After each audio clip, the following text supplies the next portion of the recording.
Hello, അസ്സലാമു അലൈക്കും. ഈദ് മുബാറക്.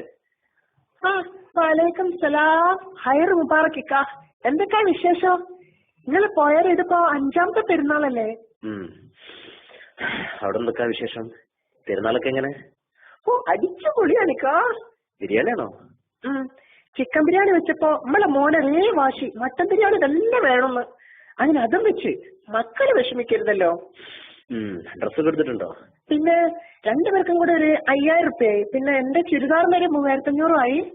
പിന്നെ ഷോപ്പിങ്ങിന് പോയപ്പോഴുള്ള ഫുഡൊക്കെ കൂടി ഒരു 1500 വേറെയും. അങ്ങനെ എല്ലാം കൂടി ഒരു 10 അങ്ങോട്ട് കലങ്ങി. പിന്നെന്തൊക്കെ വിശേഷങ്ങള്? വേറെ ഇപ്പൊ കാര്യമായിട്ടൊന്നുമില്ല. ഞാൻ ഫോണിൽ തത്താൻ കൊടുക്കാണേ. മുനീറേ, ഞങ്ങളൊക്കെ അവിടെ തിരക്കിലാമനെ. ഷബിനാന്റെ പുയ്യാപ്പിളന്റെ പഴയനെ വിരുന്ന് വരുമെന്ന് അറിയിച്ചിരിക്കണേ. 2 തരങ്കിലും ബിരിയാണി ഉണ്ടേ. പിന്നെ മുട്ടമാല, മുട്ട സർക്ക, പാലട, പിന്നെ തിരിയട, നൂൽപ്പെട്ട്, പൊറോട്ട, ബീഫ് കറി, ബീഫ് ഫ്രൈ, മീൻ കറി, വെജിറ്റബിള്, മൊത്തം തിരക്കാ മുനീറേ. ഇത്രക്കൊക്കെ വേണോ? നല്ല കുറച്ചിലും വന്ന അയ്യനായ ഗൾഫുള്ള മുനീറ, എനിക്കല്ലേ എന്റെ നാണക്കേട് അതിലേക്ക്. പിന്നെ അപ്പൊ കാര്യമായിട്ടൊന്നുമില്ല മുനീറ. പെരുന്നാൾ അടിച്ചു പോറ്റാൻ ഞങ്ങൾ അങ്ങോട്ട് തീരുമാനിച്ചു. പിന്നെ മുനീറ, ഇവിടെ പാൽപ്പൊടി തീർന്നേക്കണേ. ആരെങ്കിലും കയ്യിൽ 2 കിലോ ഇടോ കൊടുത്തേക്കണേ, മറന്നുകൊണ്ട്. എന്നാ ശരി മുനീറ, ഉമ്മച്ചിനെ കൊടുക്കാം. ഹലോ ഉമ്മ, അസ്സലാമു അലൈക്കും. ഈദ് മുബാറക്. സുഖാണോ എന്റെ ഉമ്മക്ക്? വലൈക്കും സലാം വറഹ്മത്തുള്ളാഹി വബറകാത്തു. മോനെ, ഇന്നലെ എനിക്ക് പെരുന്നാളല്ലോ. ഉമ്മാന്റെ കുട്ടി എന്താ ഉണ്ടാക്കി കഴിച്ചേ? ഉമ്മ, എനിക്കിവിടെ സുഖാണുമ്മ. അവിടെ എല്ലാവർക്കും സന്തോഷല്ലേ?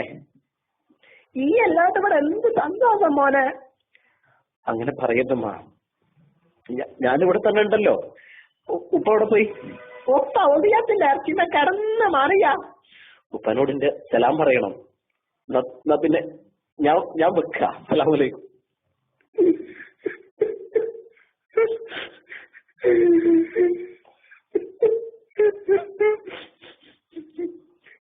മുനീറേ, നല്ലൊരു ദിവസമായിട്ട് ഇനി കറിയാ. എന്താ പറ്റിയ എനിക്ക്? എണീക്ക്, കേട്ടോക്ക്, എന്താ പറ്റിയ? ഒന്നുമില്ലക്ക, പെരുന്നാളൊക്കെ അല്ലേ, നാട്ടിലേക്ക് വിളിച്ചതാ. എല്ലാരും വിശേഷങ്ങളും പങ്കുവെച്ചു. വാതുവരാതെ.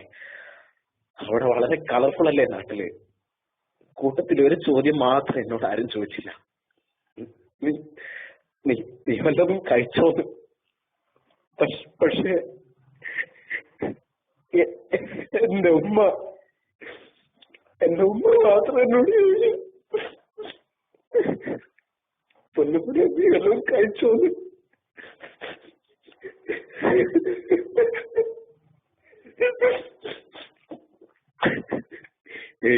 മുനീറ്, നമ്മൾ പ്രവാസികൾ ത്യാഗം ചെയ്യാൻ വിധിക്കപ്പെട്ടവരാ. സഹനശക്തി, ക്ഷമ ഒരുപാട് വേണോ. ഒരുപാട്. ഉള്ളിൽ കരയാണെങ്കിലും പുറത്ത് ചിരിച്ചു കാണിക്കണം. ഒന്നും ആരെ അറിയിക്കരുത് കേട്ടോ. എണീക്ക്. ഒന്നുമില്ലക്ക, ഞാനെനിക്കറിയില്ല. എന്റെ ഉമ്മക്ക് പകരം എന്റെ ഉമ്മ മാത്രമേ ഉള്ളൂ ലോകത്ത്.